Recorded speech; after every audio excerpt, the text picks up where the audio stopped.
What if the person you trust most, the one you share your life with, is secretly a monster? What if the friendly neighbor, the helpful colleague, the loving father, is leading a double life, one shrouded in unimaginable darkness? Picture America in the late 20th century, a land of burgeoning suburbs, where manicured lawns met quiet cul-de-sacs. Families gathered for dinner, children played freely in the streets, and a sense of security permeated the air. But beneath this veneer of idyllic normalcy, something sinister was stirring. A silent predator was emerging from the shadows, leaving a trail of terror in his wake. The heartland of Kansas, a place of open skies and close-knit communities, was about to be gripped by fear. In the midst of this seemingly peaceful landscape lived Dennis Rader.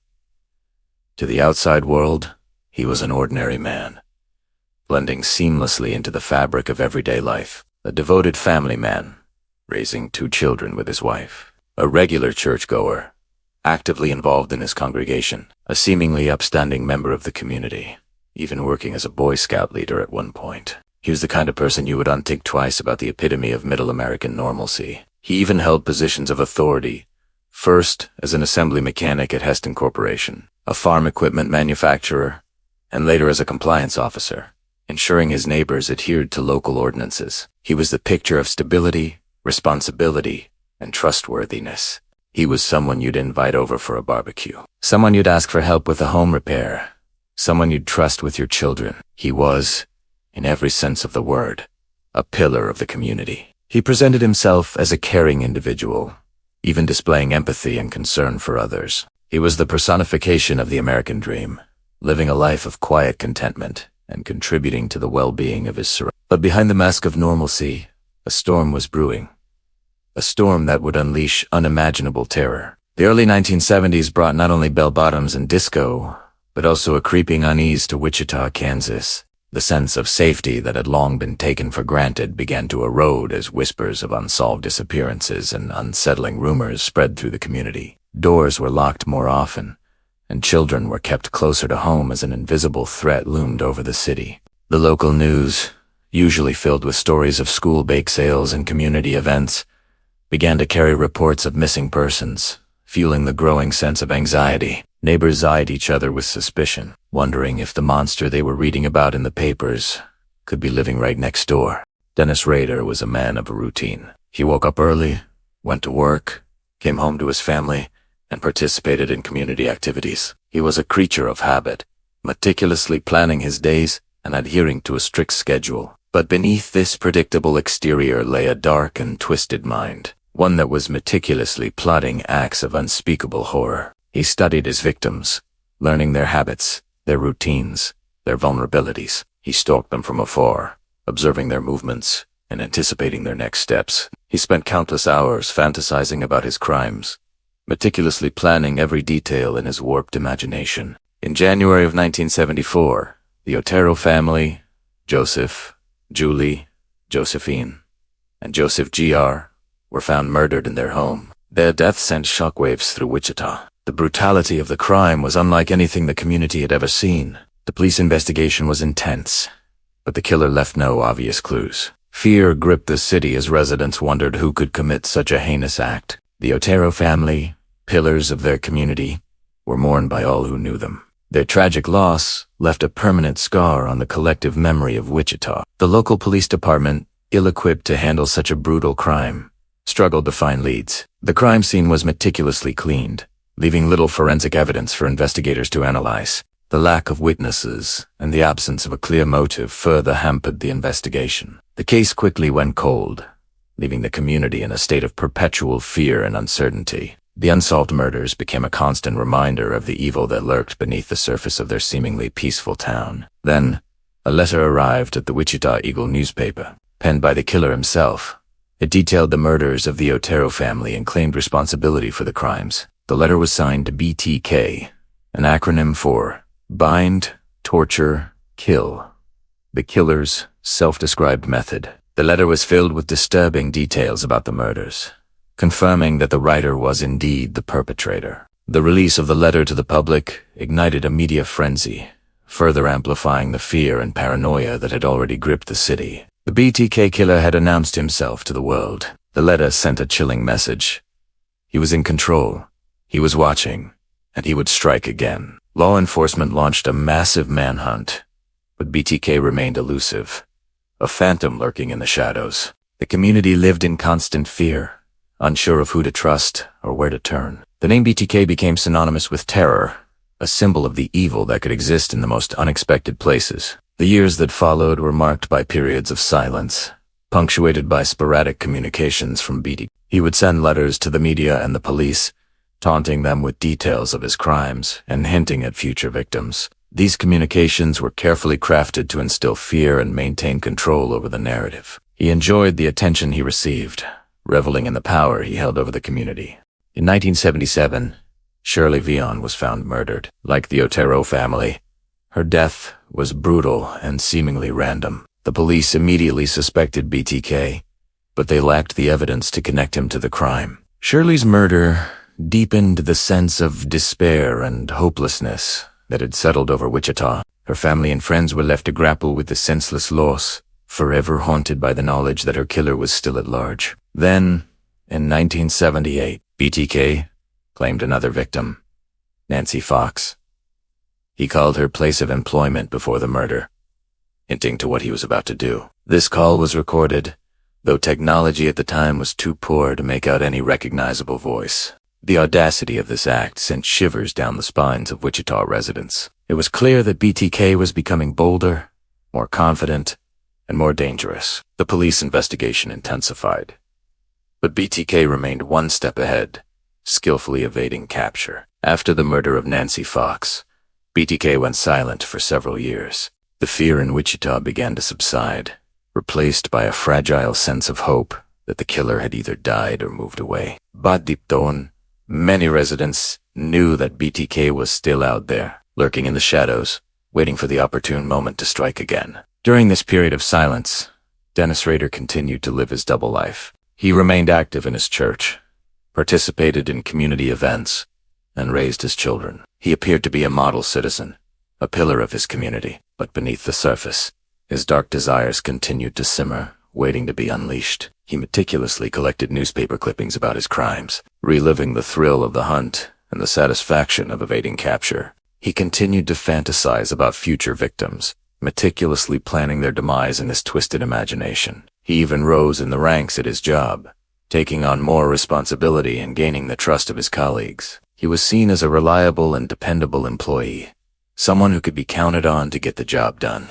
He used his position to gain access to sensitive information, which he later used to stalk and harass his victims. He was a master of deception, able to manipulate those around him to achieve his own twisted goals. He coached his son's baseball team, attended school plays, and helped his daughter with her homework. He was the quintessential suburban dad, actively involved in his children's lives. But even as he played the role of loving father, his dark side continued to fester, threatening to consume him entirely. The duality of his existence was a constant source of tension, a battle between his public persona and his secret desires. He volunteered as a Cub Scout leader, teaching young boys about responsibility, leadership, and community service. The irony of this role was not lost on those who later learned of his crimes. He was teaching children about morality and ethics, while secretly engaging in acts of unspeakable evil. The juxtaposition of his public image and his private life was truly chilling, a testament to his ability to compartmentalize his dark desires.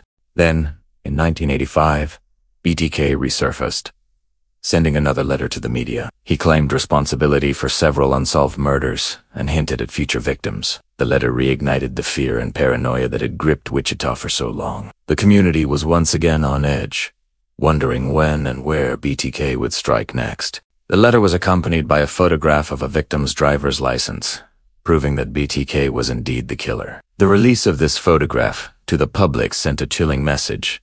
He was watching, he was in control, and he could strike at any time. The police investigation intensified, but BTK remained elusive, a master of disguise and deception. In 1986, BTK killed again, murdering Vicky Weck. Her death was particularly brutal.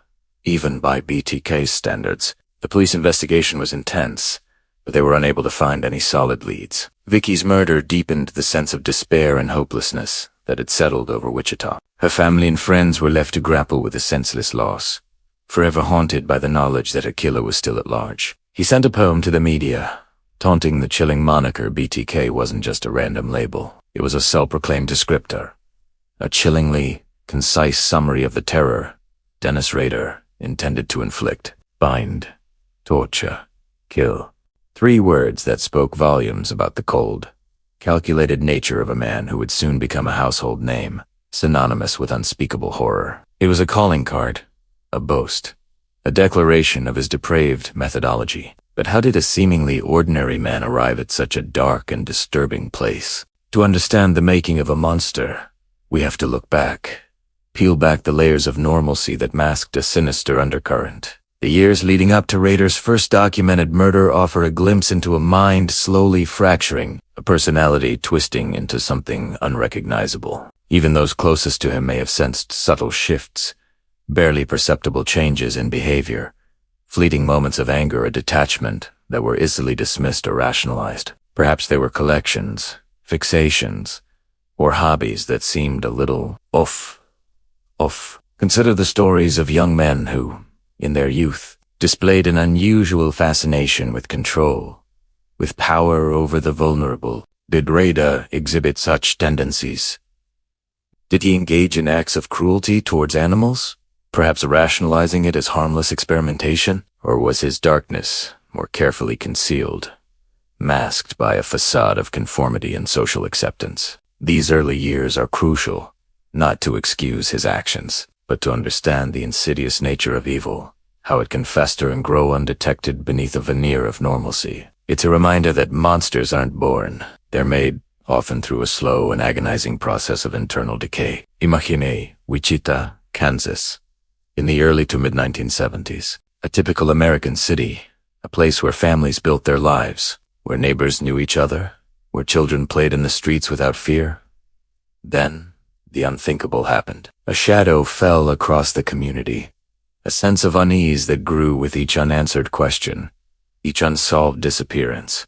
The local news started reporting strange occurrences, whispers of missing persons, and unusual incidents. A creeping fear began to grip the city. Doors were locked earlier. Curtains were drawn tighter. The sense of community, once so strong, began to erode as suspicion and paranoia took root. The emotional impact on Wichita was profound. People lived in constant fear, wondering if they were next. Every unfamiliar car, every strange sound, became a potential threat. The carefree days of summer evenings on the porch were replaced by a gnawing anxiety that permeated every aspect of daily life. The police, initially baffled, struggled to understand the scope and nature of the threat. They were dealing with an unknown enemy, one who operated in the shadows, leaving behind few clues and sowing seeds of terror wherever he went. The pressure mounted as the community demanded answers, demanded safety, demanded an end to the nightmare. This fear wasn't just a fleeting emotion. It was a tangible force that shaped the city's identity for years to come. It created a sense of vulnerability that lingered long after the BTK killer was finally brought to justice. It served as a stark reminder that evil can exist anywhere, even in the most ordinary of places. The sense of security was shattered. Trust was broken. The community was left to grapple with the horrifying reality that a monster had been living among them, preying on their neighbors, their friends, their loved ones. It was a wound that would take years to heal, a scar that would forever mark the collective psyche of Wichita, Kansas. The first murder was just the beginning. What drove this seemingly ordinary man to such extreme violence? The year was 1974. Wichita, Kansas, a city of quiet neighborhoods and hard-working families, was about to lose its innocence. Beneath the veneer of suburban tranquility, a storm was brewing, a darkness that would soon shatter the peace and forever alter the lives of its residents. The Otero family, Joseph, Julie, and their 2 young children. Josephine and Joseph Jr. represented the heart of this community. Joseph, a man who held down a job at a local manufacturing plant, was known for his infectious laughter and unwavering dedication to his family. Julie, a homemaker, poured her heart and soul into creating a warm and loving home for her children. Josephine, A bright 8-year-old, loved to draw and dreamed of becoming an artist. Her younger brother, Joseph Jr., only 9, was a bundle of energy, always eager to play and explore. Their lives, like so many others in Wichita, were filled with simple joys, hopes for the future, and the comforting rhythm of everyday life. They lived in a modest but well-kept house on a quiet street, their lives seemingly untouched by the darkness that lurked just beyond their doorstep. On January 15, 1974, that darkness descended upon the Otero home with brutal force. The details of what happened inside those walls are best left to the imagination.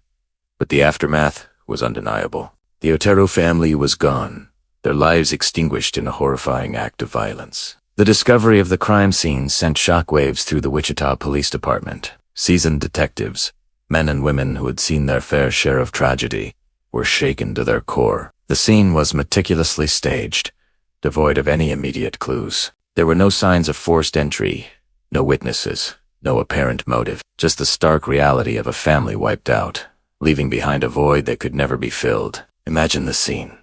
A cold winter day, the air thick with dread, yellow tape cordoning off the house, a silent sentinel guarding the unspeakable horror within. Detectives moving slowly, deliberately, their faces grim as they processed the scene, the weight of responsibility heavy on their shoulders. The silence, broken only by the occasional murmur of voices, amplified the horror of what had transpired. The emotional impact on the investigators was profound. They were not just solving a crime. They were confronting the unimaginable loss of innocent lives. The image of the Otero children, their dreams cut short, haunted their thoughts. The desire to bring the perpetrator to justice burned fiercely within them, fueling their determination to unravel the mystery. Outside the Otero home, the community reeled in disbelief. Neighbors gathered in hushed tones, their faces etched with fear and uncertainty. The sense of security that had once permeated their lives was shattered, replaced by a chilling realization that evil could lurk anywhere,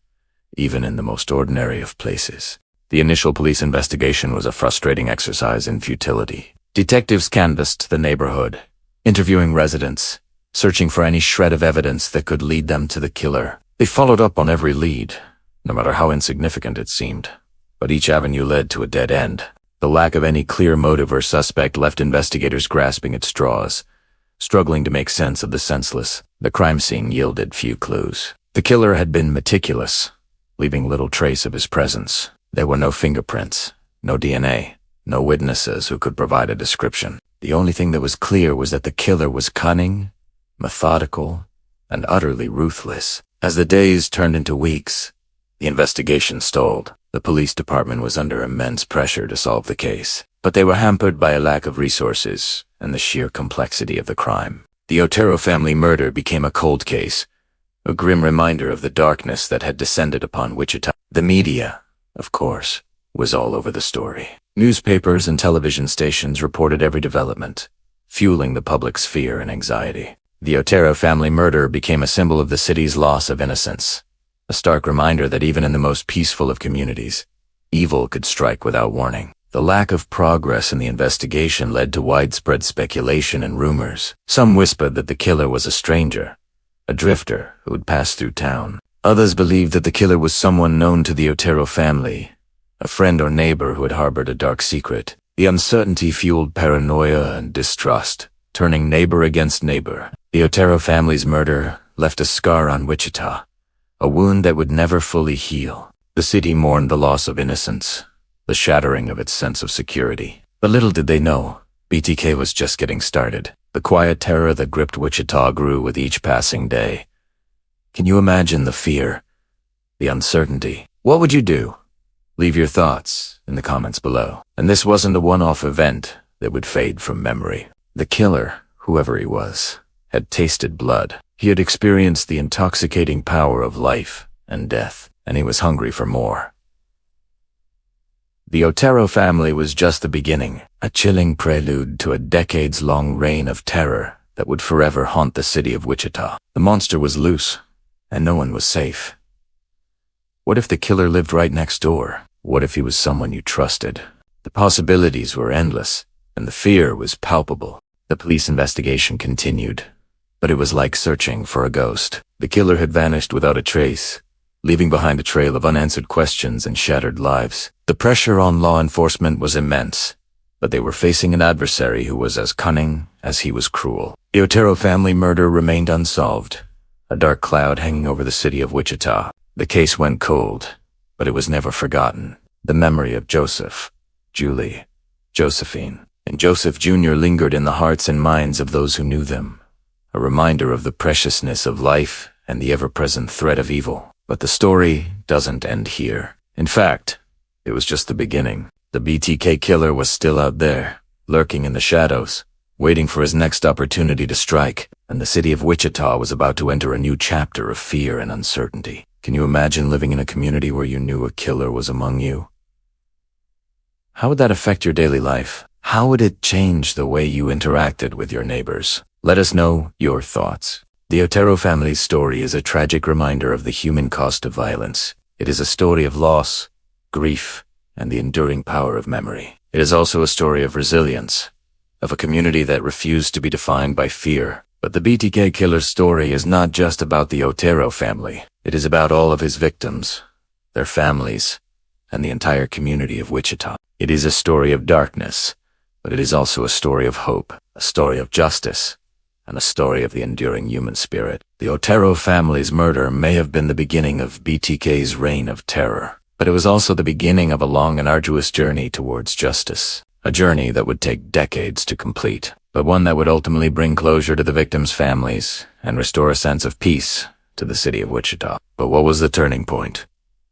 Find out in the next section. The late 1970s dawned, and an unsettling quiet descended upon Wichita. The terror that had gripped the city seemed to dissipate, replaced by a fragile sense of normalcy. But beneath the surface, a disquiet lingered, a silent question mark hanging over the community. The Otero and Fega families were gone, their lives tragically cut short. But the question remained, was the nightmare truly over? For 7 years, Dennis Rader seemingly vanished into the fabric of everyday life. He was a man leading a double existence, a chilling contrast between the mundane and the monstrous. To his neighbors, he was just Dennis, the friendly guy next door, mowing his lawn, attending church socials, and raising his children with his wife, Paula. At home, Rader played the role of a devoted husband and father. He participated in family activities, attended school events, and outwardly projected an image of suburban stability. He coached his son's baseball team, a seemingly normal act that masked the darkness lurking within. These were the years when his children remember a strict but present father. His professional life offered another layer to this disturbing facade. Dennis Rader worked for ADT Security, installing and maintaining security systems. The irony is almost unbearable. A serial killer, a man who violated the sanctity of homes, making a living by supposedly protecting them. He possessed intimate knowledge of security vulnerabilities, expertise he undoubtedly exploited in his crimes. Think about that for a moment. The very systems designed to keep people safe were being installed by the wolf in sheep's clothing. He rose through the ranks, becoming a compliance officer, inspecting alarm systems and ensuring they met regulations. His colleagues remember him as meticulous and detailed, traits that were equally evident in his meticulously planned crimes. The man who terrorized Wichita was now entrusted with its safety, adding another layer of complexity.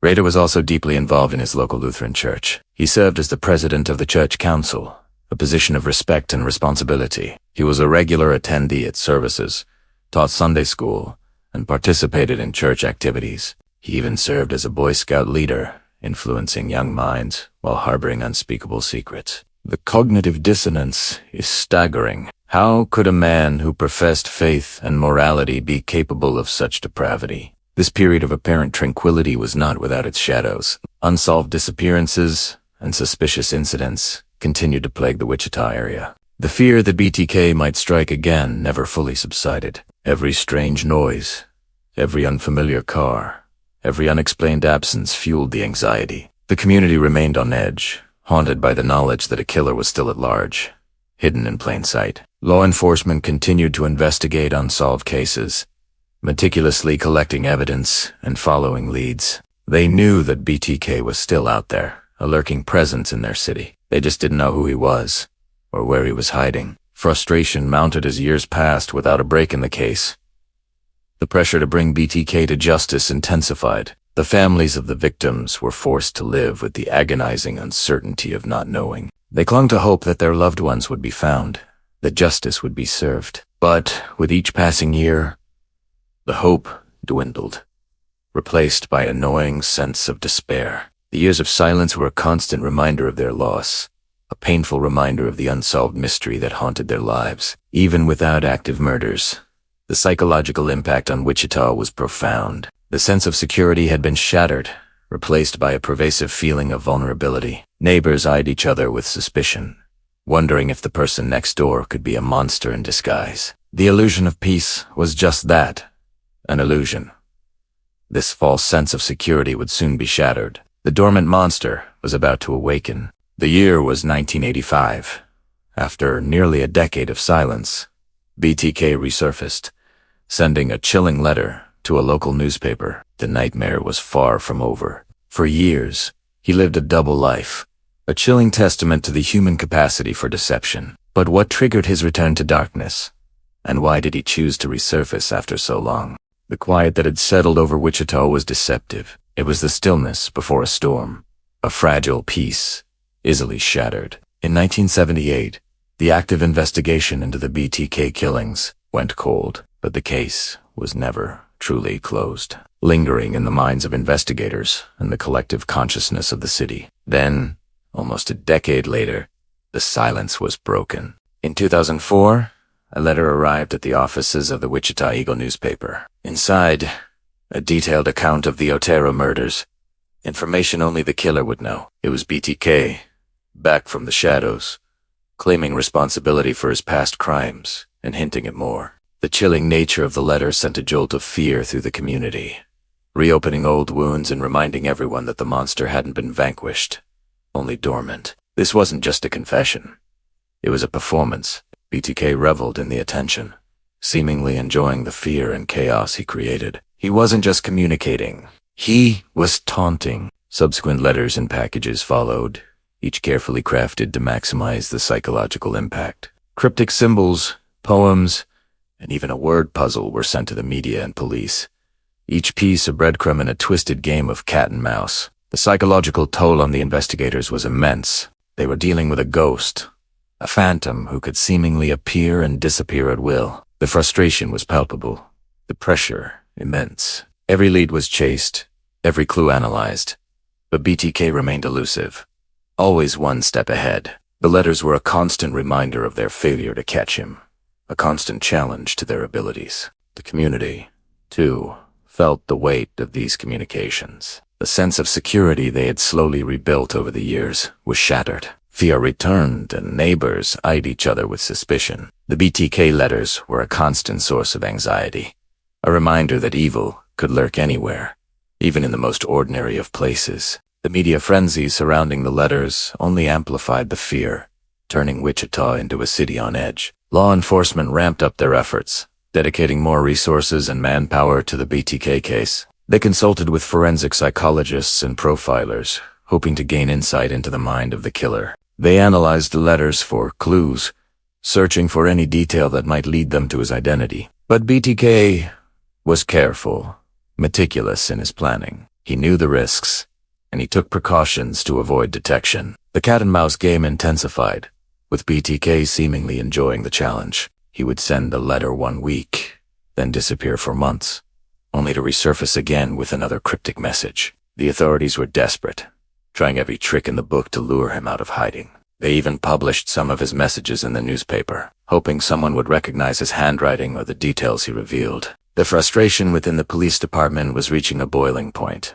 Years had passed, and still, BTK remained free. The pressure from the community, the media, and their superiors was relentless. They knew they had to catch him, not just to bring justice to the victims and their families, but to restore the peace of mind to a city living in fear. His letters were a taunt, a challenge, but they also contained the seeds of his eventual downfall. The late 1980s in Wichita was a time of rebuilding, of trying to forget the shadows that had haunted the city. But some wounds refused to heal. Some fears lingered just beneath the surface. Then, the nightmare returned with a chilling familiarity. On April 28, 1985, Catherine Bright, a 24-year-old mother, vanished. Her disappearance sent a jolt of terror through Wichita, a stark reminder that the monster they thought was gone had merely been lurking. Catherine, known for her infectious laugh and devotion to her children, was now just a name on a growing list, a question mark etched into the city's collective psyche. Her family and friends mobilized, plastering missing person posters across the city, their hope battling against a rising tide of dread. The discovery of Catherine Bright's body days later confirmed the worst fears. The details were never publicly released, but the impact was undeniable. The BTK Killer was back, and the fragile sense of security Wichita had painstakingly constructed shattered into a million pieces. The investigation into Catherine's murder was a frustrating maze of dead ends. Forensic science at the time was limited, and the crime scene offered few clues. Detectives meticulously combed through the evidence, searching for any trace of the killer, any thread that could unravel the mystery. They interviewed scores of people, followed countless leads, but BTK remained a ghost, a phantom moving just beyond their reach. The media seized upon the case, and the BTK Killer became a national obsession. Newspapers ran daily updates. Television news devoted segments to the investigation, and the public devoured every detail. The pressure on law enforcement was immense. The citizens of Wichita demanded answers, demanded justice, demanded an end to the terror. But BTK seemed to relish the attention. He reveled in the fear he instilled, the power he wielded. He toyed with the police, sending cryptic messages and taunting clues, always staying one step ahead. This cat-and-mouse game only amplified the public's anxiety and frustration. The city was on edge. Neighbors eyed each other with suspicion, and the simple act of walking alone at night became an act of courage. The Bright murder intensified the hunt, but BTK remained elusive, always one step ahead, or so he'd say Ahmed. The renewed terror in Wichita demanded a response. It was clear. This wasn't a series of isolated incidents. This was the work of someone methodical, someone calculating, someone who enjoyed the game.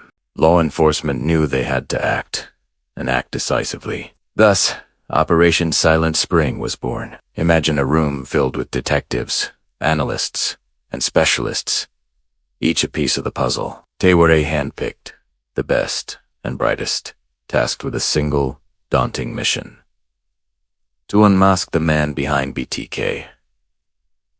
This wasn't just a case, it was a commitment. They knew that every day that passed meant another potential victim, another family living in fear. The investigative techniques were as varied as the team itself. Profilers delved into the psychology of the killer, attempting to understand his motives, his patterns, his very essence. Forensic scientists meticulously examined every piece of evidence, searching for the smallest clue, the faintest trace that could break the case wide open. Even the emerging field of DNA analysis offered a glimmer of hope, though its promise was still years away from full realization. Community outreach became paramount. Detectives revisited old leads, re-interviewed witnesses, and tirelessly pursued every whisper, every rumor. They organized town hall meetings, seeking to reassure a frightened public and to encourage anyone with information, no matter how insignificant it seemed, to come forward. It was a delicate balance, keeping the public informed without inciting panic. Years turned into decades. The frustration was palpable. Dead ends piled up. Leads went cold, and the pressure mounted. Yet, the investigators of Operation Silent Spring refused to give up. They were driven by a sense of duty, a commitment to the victims, and a burning desire to bring BTK to justice. They knew that somewhere, hidden beneath a veneer of normalcy, a monster lurked. One detective, in particular, became consumed by the case. He spent countless hours poring over files, re-examining crime scene photos, and immersing himself in the twisted mind of the killer. His dedication bordered on obsession, fueled by the faces of the victims and the knowledge that their families deserved closure. He felt the weight of the city's fear on his shoulders, a burden he carried with grim determination. The team meticulously cataloged every detail, from the victims' routines to the cryptic messages BTK had sent. They built timelines, analyzed handwriting, and even consulted with experts in linguistics and cryptography, hoping to decipher the hidden meanings within his taunting letters. The investigation stretched on A marathon of meticulous work and unwavering resolve. The pressure was mounting. But BTK made a fatal mistake, one that would ultimately lead to his capture. The break in the BTK case came not from a dramatic chase or a lucky witness, but from a piece of technology that, at the time, seemed innocuous. A floppy disk. In 2004, emboldened by years of silence and a renewed desire for attention, BTK sent a message to the media. What he didn't realize was that this seemingly simple act would unravel his carefully constructed facade. This message was sent on a purple 1.44 MB floppy disk. It was a seemingly innocent gesture to taunt the authorities and reignite his notoriety. The disk found its way into the hands of law enforcement, specifically the Wichita Police Department. They immediately recognized the potential goldmine of information it might contain. Forensic analysis of the floppy disk became paramount. Experts meticulously examined the disk's metadata, the hidden information embedded within the files. They were looking for anything that could provide a clue, a name, a location, any digital fingerprint that could lead them to the author. It was like searching for a single grain of sand on a vast beach. The breakthrough came when they discovered the document had last been modified by someone named Dennis at the Christ Lutheran Church. This was a pivotal moment. The digital breadcrumbs were leading them somewhere concrete. The analysts were able to recover deleted files, revealing further details about the user and the computer on which the documents were created. As the details emerged, the investigators began to feel a growing sense of certainty. The name, the church, the location, it all started to coalesce into a picture of a man they needed to investigate further. They cross-referenced to the information with church directories, local records, and other data. The name Dennis Rader surfaced. The realization was both exhilarating and terrifying. Could this be him? After all these years, were they finally on the verge of capturing the elusive BTK? The digital trail, so carelessly left behind, had begun to illuminate the darkness. The floppy disk was his undoing. But what was it about Dennis Rader that allowed him to evade capture for so long? The day Dennis Rader was apprehended, February 25, 2005, dawned like any other in Park City, Kansas. But beneath the surface of suburban normalcy, a seismic shift was about to occur. News of Rader's arrest spread like wildfire. Disbelief was the first reaction. This was a man known in the community, a church leader, an ADT security installer. How could this seemingly ordinary man be the monster who had haunted Wichita for 3 decades? The initial shock quickly gave way to a chilling realization. The BTK Killer had been living among them, hidden in plain sight. As investigators began to piece together the evidence, the picture that emerged was one of calculated deception and unspeakable cruelty. Rader, who had meticulously planned his crimes, now faced the consequences. His confession was a chilling display of detachment. He recounted the details of his murders with an eerie calmness, describing the planning, the execution, and the aftermath as if they were mere hobbies. He spoke of his victims, not as people, but as objects in his twisted game. He detailed how he stalked his victims, meticulously planning each attack, often spending weeks or months observing their routines. He described his need for control, his desire to dominate, and his twisted satisfaction in the act of killing. For the families of the victims, Rader's confession was a gut-wrenching experience. Hearing the gruesome details of their loved ones' final moments brought a fresh wave of grief, but it also brought a sense of closure, a final understanding of the evil that had taken their lives. The investigators, who had dedicated years, even decades, to the BTK case, were equally affected. For some, it was the culmination of a career-long pursuit. For others, it was a moment of profound sadness, a stark reminder of the darkness that can lurk within the human heart. The weight of the case, the years of relentless pursuit, finally lifted, replaced by a somber sense of resolution. The mask was finally off. But the truth about Dennis Rader was more disturbing than anyone could have imagined. What did you think drove him to commit such heinous crimes, despite appearing so normal? Let us know your thoughts in the comments.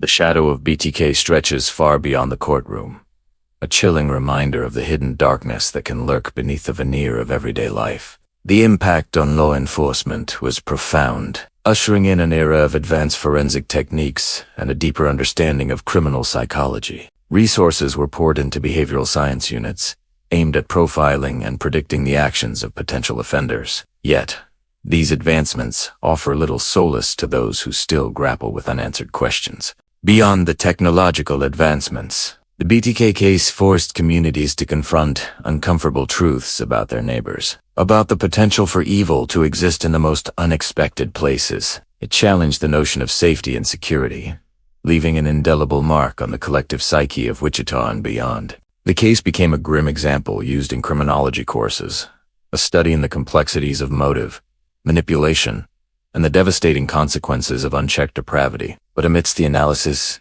and the investigations, it's crucial to remember the human cost. The victims of BTK were not mere statistics. They were mothers, fathers, sisters, and brothers. Each life stolen represented a future unfulfilled, a void that can never be truly filled. Their families continue to carry the weight of their loss, a burden made heavier by the horrific nature of the crimes. Moving forward, the lessons learned from the BTK case must guide our efforts to prevent future tragedies. Increased awareness, improved communication between law enforcement agencies, and a commitment to supporting victims and their families are essential steps. We must remain vigilant, not with fear, but with a determination to create safer, more compassionate communities. What steps do you think society should take to prevent similar tragedies? Share your thoughts in the comments. The story of BTK is a dark chapter in American history. Let us remember the victims, honor their memory, and strive to create a world where such tragedies never happen again. Like this video to show your respect. Subscribe for more true crime stories, and share your thoughts in the comments below. The shadow of BTK stretches far beyond the courtroom, a chilling reminder of the hidden darkness that can lurk beneath the veneer of everyday life. The impact on law enforcement was profound, ushering in an era of advanced forensic techniques and a deeper understanding of criminal psychology. Resources were poured into behavioral science units, aimed at profiling and predicting the actions of potential offenders. Yet, these advancements offer little solace to those who still grapple with unanswered questions. Beyond the technological advancements, the BTK case forced communities to confront uncomfortable truths about their neighbors, about the potential for evil to exist in the most unexpected places. It challenged the notion of safety and security, leaving an indelible mark on the collective psyche of Wichita and beyond. The case became a grim example used in criminology courses, a study in the complexities of motive, manipulation, and the devastating consequences of unchecked depravity. But amidst the analysis and the investigations, it's crucial to remember the human cost. The victims of BTK were not mere statistics. They were mothers, fathers, sisters, and brothers. Each life stolen represented a future unfulfilled, a void that can never be truly filled. Their families continue to carry the weight of their loss, a burden made heavier by the horrific nature of the crimes. Moving forward, the lessons learned from the BTK case must guide our efforts to prevent future tragedies. Increased awareness, improved communication between law enforcement agencies, and a commitment to supporting victims and their families are essential steps. We must remain vigilant, not with fear, but with a determination to create safer, more compassionate communities. What steps do you think society should take to prevent similar tragedies? Share your thoughts in the comments. The story of BTK is a dark chapter in American history. Let us remember the victims, honor their memory, and strive to create a world where such tragedies never happen again. Like this video to show your respect. Subscribe for more true crime stories, and share your thoughts in the comments below.